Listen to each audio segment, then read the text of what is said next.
The Battle of Camperdown, known to the Dutch as the Slag bij Camperduin, was a major naval action fought on the 11th of October 1797 between the British North Sea Fleet under Admiral Adam Duncan and a Batavian, that is Dutch fleet, under Vice-Admiral Jan de Winter. The battle was interesting because the tactics used by Duncan presaged Nelson's tactics at the famous Battle of Trafalgar 8 years later, although Duncan largely conducted these tactics by circumstance rather than design.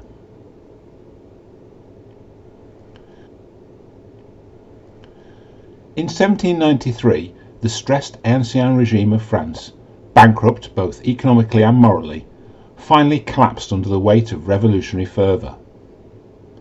The new republican regime was dynamic, sure of its own probity and moral purity, and it made no secret of its desire to export its message to the rest of Europe. Many European intellectuals, even in Britain, lauded the revolution. Although this might have been understandable given the gross injustices and corruptions of France's monarchist government, it was a worrying development for the security of all of Europe.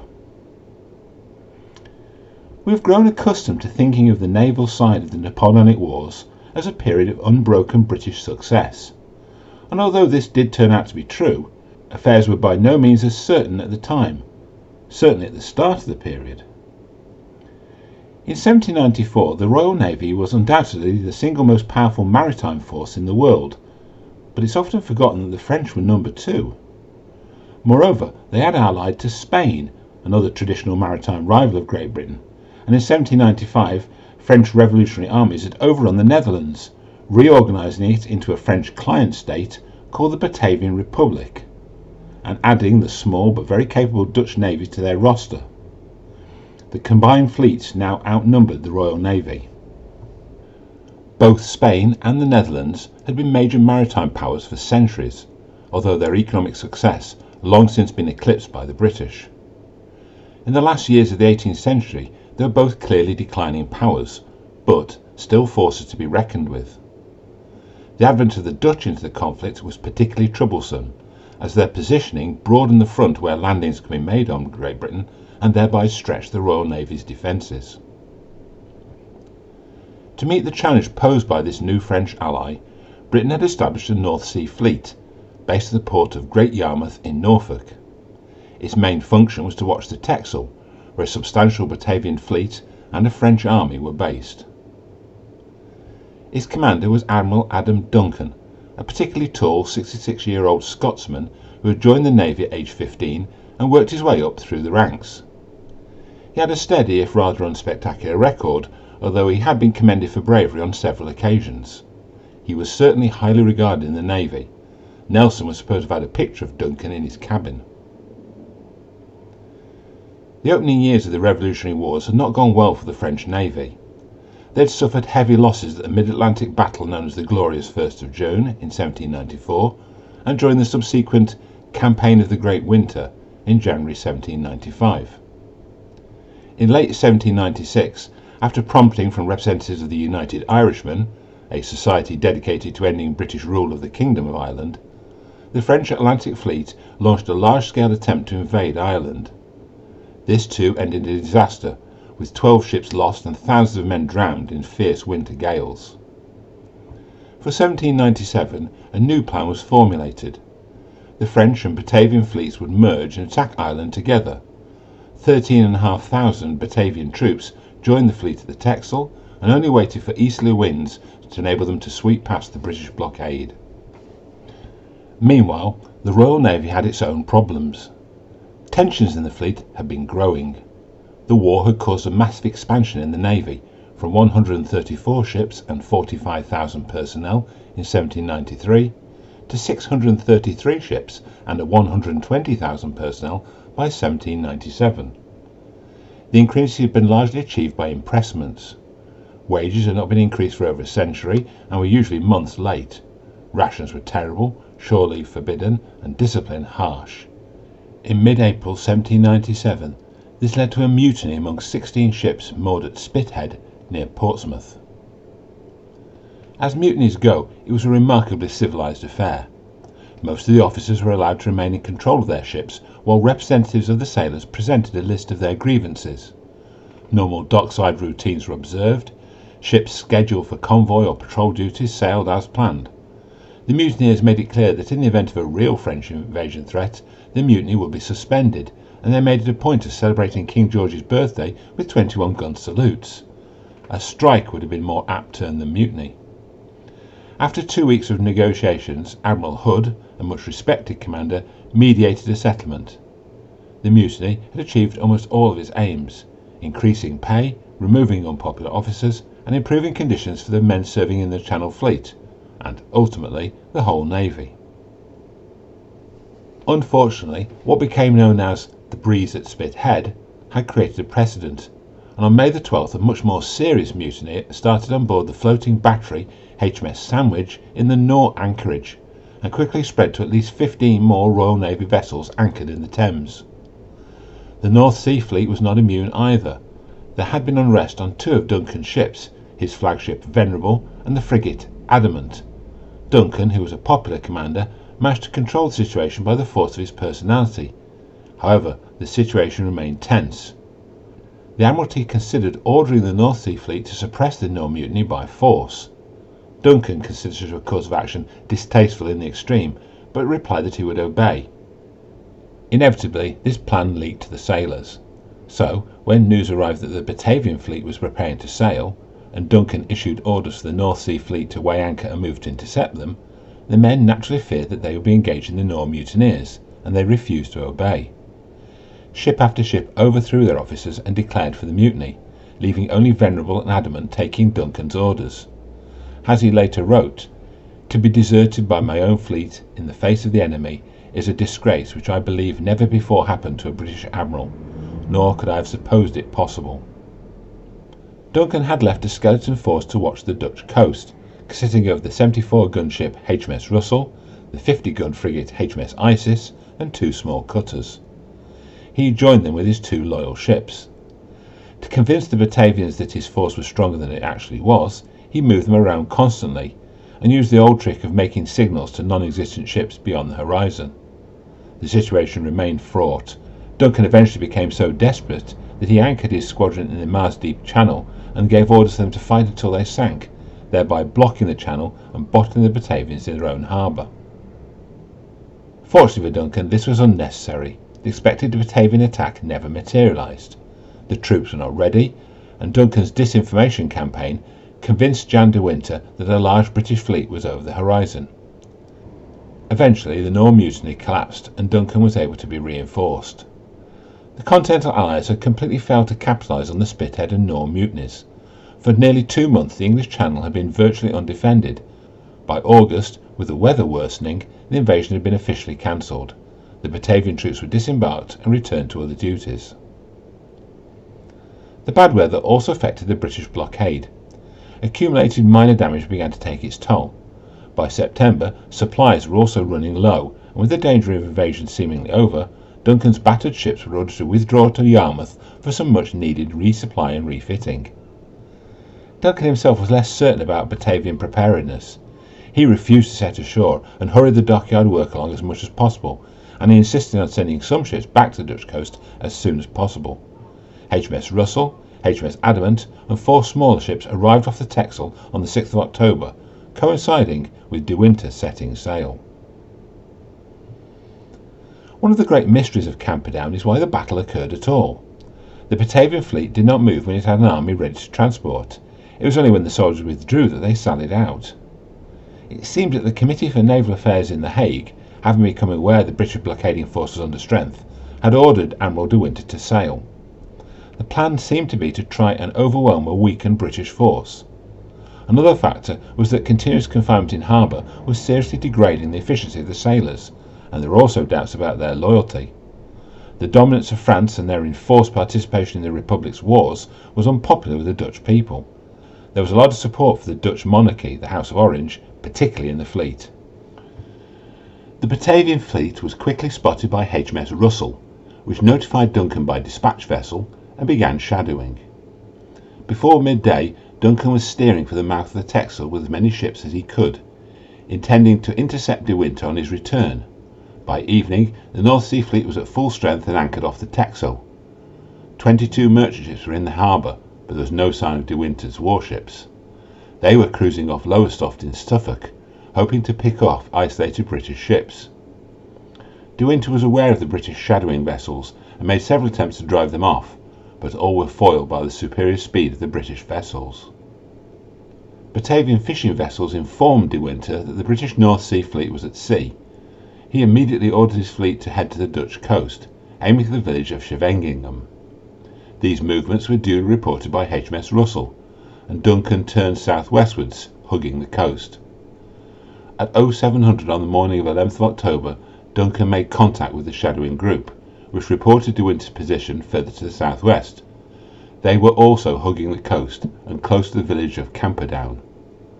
The weather was very poor, heavy seas, strong winds and frequent rain squalls, but it was clear that a battle was imminent. Duncan's command was far from a crack force. The North Sea Fleet was very much the poor relation of Britain's major fleets, last on the list for replacements and new equipment.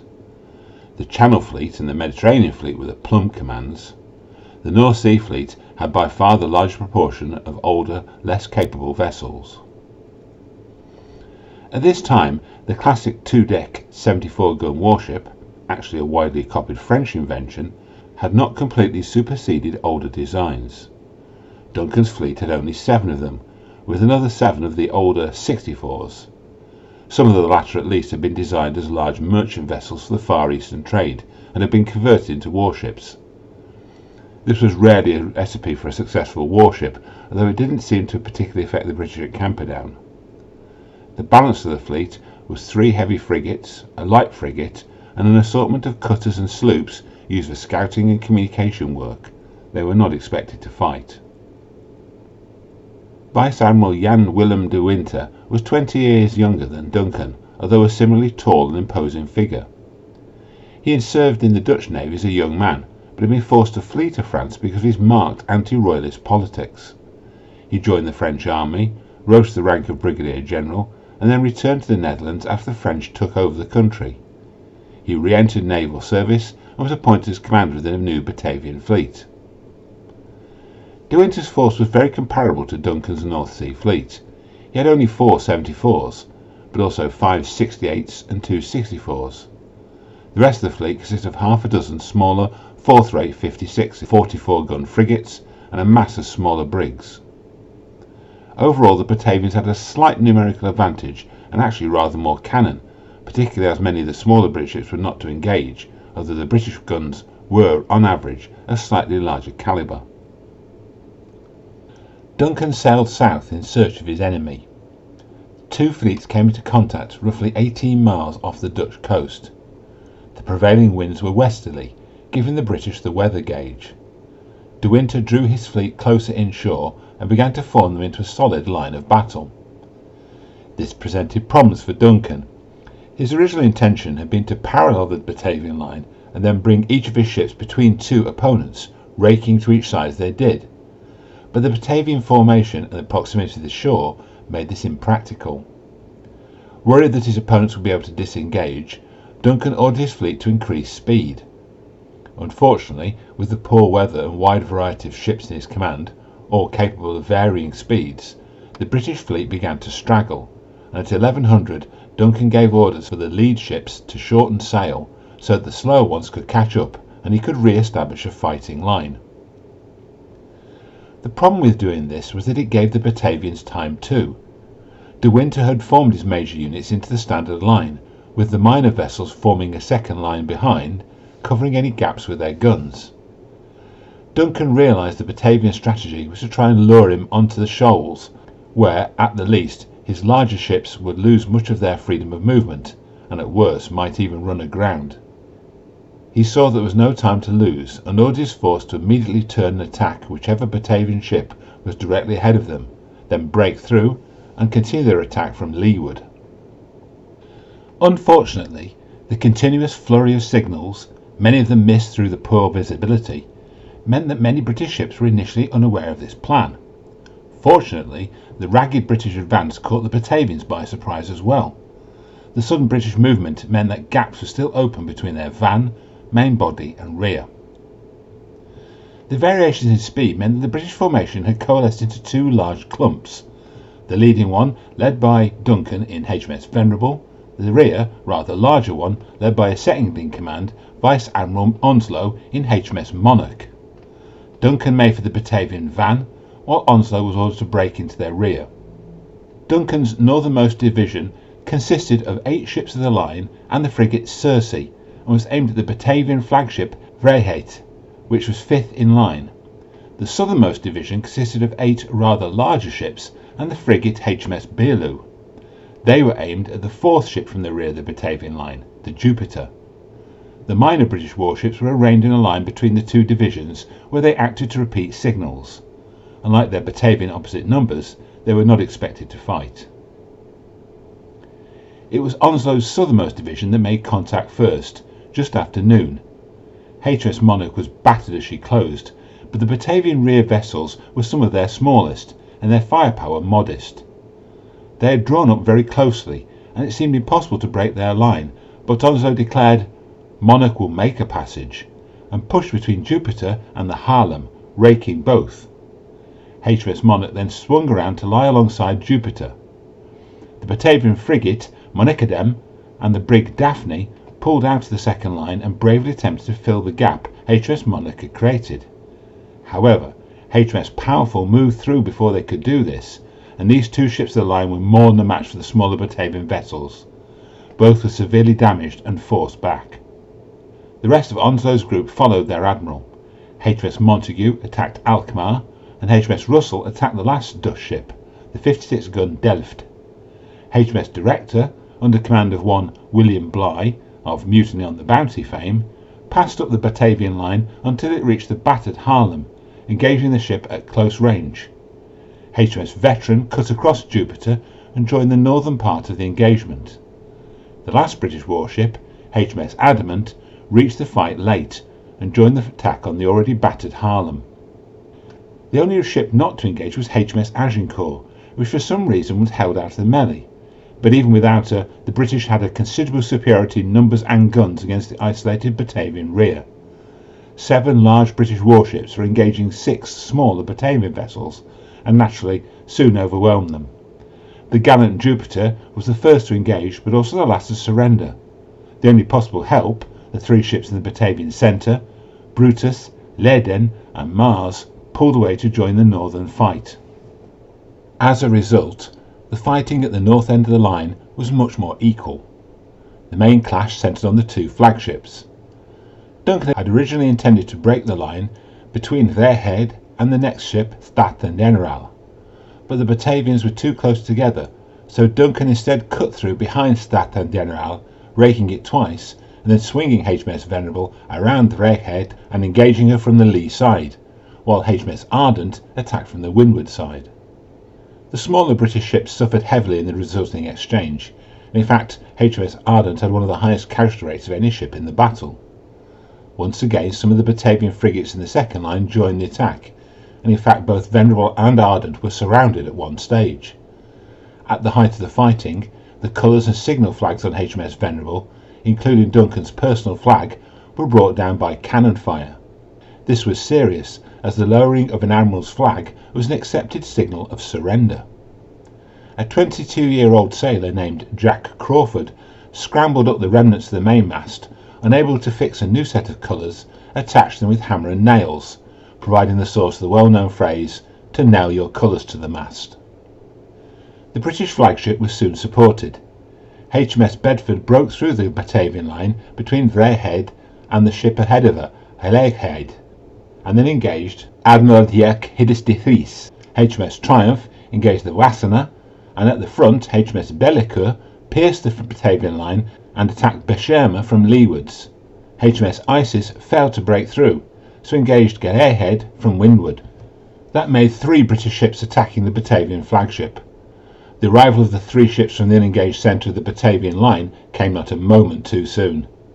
Brutus, Leyden and Mars poured concentrated fire into HMS Venerable and particularly HMS Ardent. Their intervention caused considerable damage to all of the British vessels, particularly the Venerable. However, the British also hit back hard. Beschermer was driven off to the east, while shots from either HMS Bedford or HMS Triumph set Hercules on fire, which put her temporarily out of action. There then followed a rather odd incident. Wassenaar surrendered to HMS Triumph, but when the British ship moved on to assist HMS Venerable, a Batavian brig fired at the Wassenaar, as a result of which she raised her colours and resumed the fight. The battle in the north was therefore still in doubt, and Onslow, having triumphed in the south, ordered the least damaged of his ships to support the now outnumbered British vessels to the north. HMS Powerful and HMS Director were the quickest to respond, joining the attack on Vryheid at 1400 hours. HMS Russell, driving northwards to join the attack, encountered Hercules. The Batavian ship had managed to extinguish their fires, but in doing so they had thrown all their ammunition overboard to prevent the ship from exploding. Hercules was therefore defenceless and surrendered to HMS Russell immediately. More British ships were fed into the fight, and gradually they gained the upper hand. HMS Lancaster attacked Beschermer at the Van. Aware that their vessel would be unable to resist the attack, Beschermer turned away towards the shore, rapidly followed by the few remaining unengaged Batavian ships. Admiral Hidis de Reis and Gillerhead both surrendered, quickly followed by Wassenaar for the second time. All that was left was Vryheid. For an hour De Winter bravely continued his resistance. HMS Ardent and HMS Venerable were on either side. HMS Director was off Vryheid's stern, repeatedly raking her.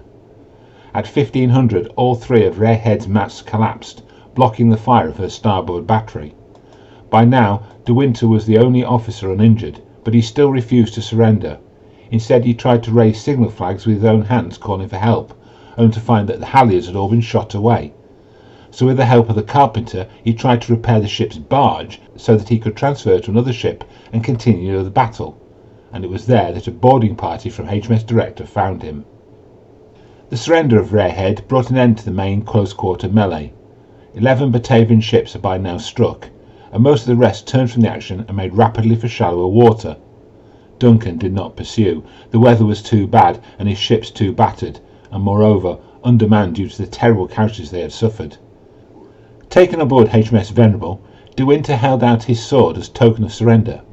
Duncan instead shook his hand, saying, "I would much rather take a brave man's hand than his sword."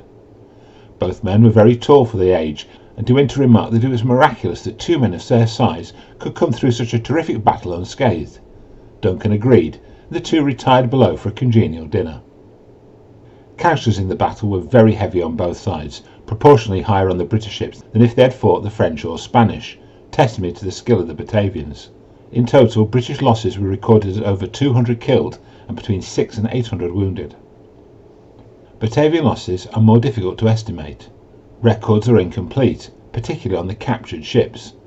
The most likely estimate puts them at 540 killed and 620 wounded. The worst affected was the flagship Vryheid, where over half the ship's complement were listed as casualties. During the afternoon of 12th of October, a gale sprang up which inflicted further damage to the battle-damaged vessels. In the high winds, many masts collapsed and huge quantities of water leaked into the hulls.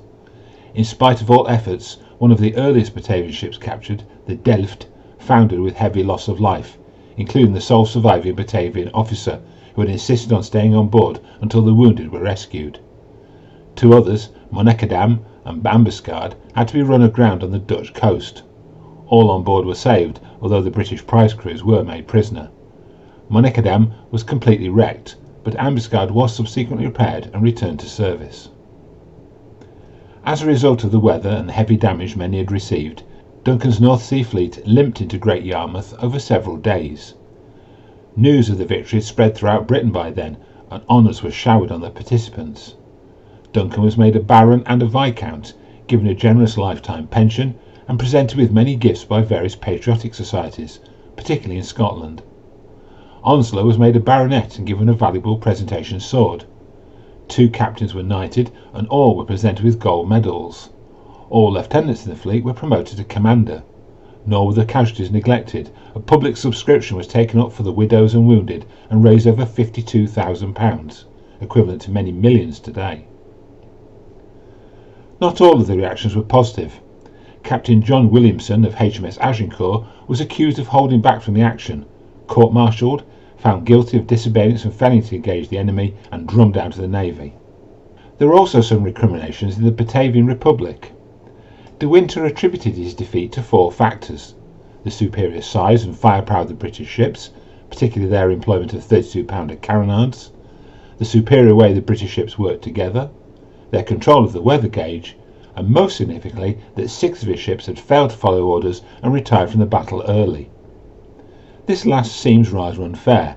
All British witnesses commented on the bravery and fighting skills shown by their opponents. Duncan was particularly fulsome in his praise. I have assured him, that is De Winter, and with justice, nothing could exceed his gallantry.